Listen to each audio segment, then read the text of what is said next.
Did you know that it's reported that 70% of all lottery winners end up broke?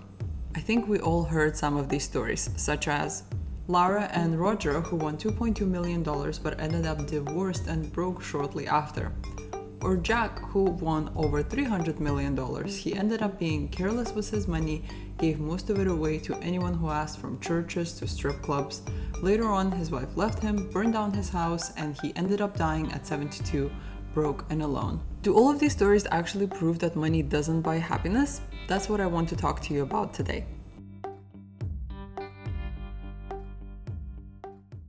These stories, although plenty, only show one side of the coin. Even if you're hit with this enormous amount of luck, such as winning a lottery, you still have to approach it with a strategic mindset and a kind heart. For example, Jason Fry, who won $47 million in Florida, after buying a house and a car for himself and his family, he invested in multiple businesses, from a golf driving range to stores. His businesses now generate him a solid amount of income, and his family is quite well off. Or Alan and Violet Large, who won over $11 million in Canada in their retirement age. They realized that they already had everything they needed and gave most of the money away to charities and cancer research. They said it made them feel very good. If you look at these examples, surely money does buy some amount of happiness. So which is it? Let's try to make sense of it together. You might have also heard of the Princeton study done in 2010 that concluded that if you earn over 75,000 American dollars, which is the equivalent of 90,000 American dollars these days, that's the ceiling of your emotional well-being. That really means that after you cross the $90,000 mark, your emotional well-being does not increase with every dollar that you earn. Big media outlets, like they normally do, immediately took that and equated it to happiness, which is incorrect. The study actually says that a person's life evaluation increases with every dollar that they make.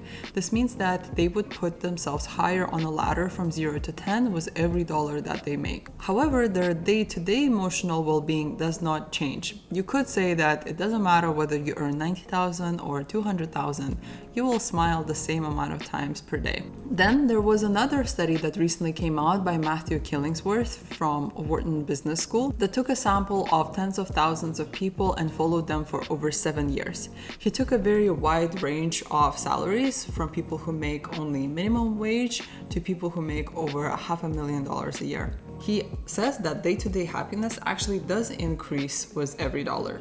A salary bump of 10% would bring the same increment of happiness to someone who makes $35,000 a year as it would bring to someone who makes $200,000 a year. The difference, however, isn't the amount of money itself. For example, if you make only $3,000 per month, an extra $1,000 would go a really long way for you. However, if you make $10,000 a month, an extra $1,000 would not make the same difference as it would in the former case, just because percentage-wise it's a lower amount. Only 1/5 of Americans believe that money does actually buy happiness. It's one of those soft ways to make sure that lower and middle class people are satisfied with their situation and are not aiming higher. Although there is some truth to what the majority of Americans believe in, it's not the full picture, and it should definitely not be used as an excuse not to progress financially. So after all of these studies, we can conclude that money does indeed buy happiness. But is it really that simple? No. But before we continue, it would really bring me some happiness if you subscribe to my channel. While I'm just starting out on my journey, every new viewer means to me a lot more than it would mean to someone who has over 1 million subscribers. So please subscribe and give me some feedback in the comments. So it turns out it really depends on how you spend your money, whether it brings you happiness or not. There's a great book written by Elizabeth Dunn and Michael Norton called Happy Money. It talks about the 5 key principles of spending money to make sure you maximize the happiness that you get from it. Those 5 key spending principles are: buy experiences, make it a treat, buy time, pay now, consume later, and invest in others. When it comes to buying experiences, I really resonate with this one. Just remember the last time you went on a holiday. What do you remember most vividly about that holiday? Do you remember the luxurious bed that you slept in at the hotel? Or do you remember going snorkeling, seeing a glacier, or challenging yourself on a very difficult hike? Research shows that most likely it's the latter. Time and time experiences are proven to be more joyful than objects. When it comes to making a treat, imagine yourself eating caviar every day. I think by day 3, it will not be as enjoyable to you as it were on day 1. And now imagine yourself saving up the special experience for your anniversary, having that anticipation built up, and finally trying caviar.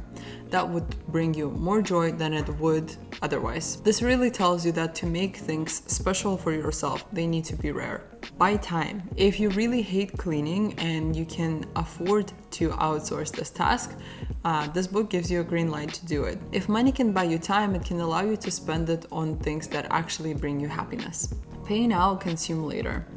If you really relied on credit cards for your living, you would know this feeling of an anxiety that you experience by using the credit card, which is bank's money, to pay for your bills throughout the months, and then anxiously waiting for your paycheck to finally pay off the credit card.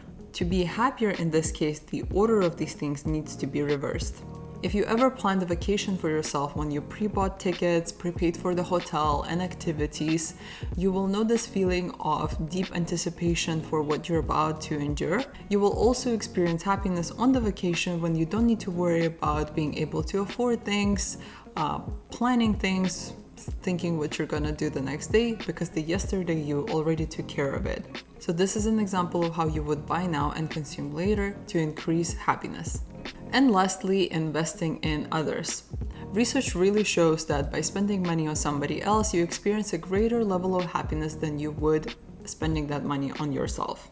The whole idea of treating yourself, focusing on yourself, is not as peachy as Instagram gurus make it out to be. Taking care of other people and helping your family and community is actually an amazing way to help your own mental health, and it might work much better than buying yourself a new pair of sneakers or a new purse, i.e. treating yourself. The true purpose of me making this episode was not just to show you the complex relationship between happiness and money and potentially get some things straight in my own head as well.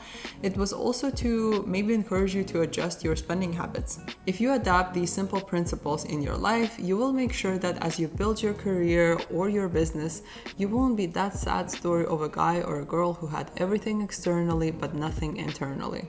Thank you so much for watching today's episode. Do you agree or disagree? I would love to chat with you in the comments. In the next video, I will talk to you about planning a trip to Colombia. It's not just a trip, it's me spending 1 whole month in Colombia and escaping Canadian winter, and I'll show you how that can actually be pretty affordable. So if you're interested, please subscribe and I'll see you next week.